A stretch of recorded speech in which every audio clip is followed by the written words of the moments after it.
that was a program that was launched by the City of Mexico around just before COVID, and it was launched actually by the current president of Mexico. She was mayor at the time, and the idea was to distribute 100 Pilares across Mexico City in underserved neighborhoods, in particular, to support after-hour education, to support activities coming together, political activities, and other kind of programs that could support neighborhoods. So this is the blue building.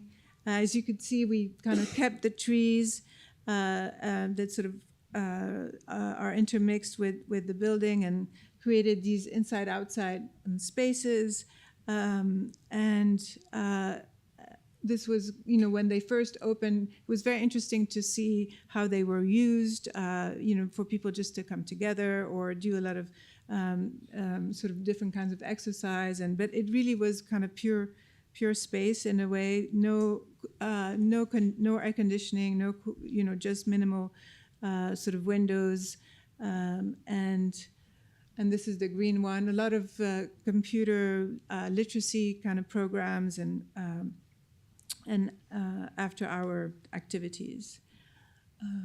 But it was great to just do architecture very simply with concrete. And what was interesting is that a couple years later, we were asked to present the project in Venice at the Venice Biennale, and so asked Nacho to find somebody to create a video of the spaces, and it gave us a sort of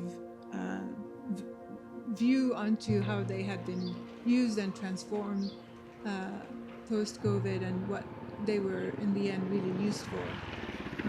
Still a lot of exercise, and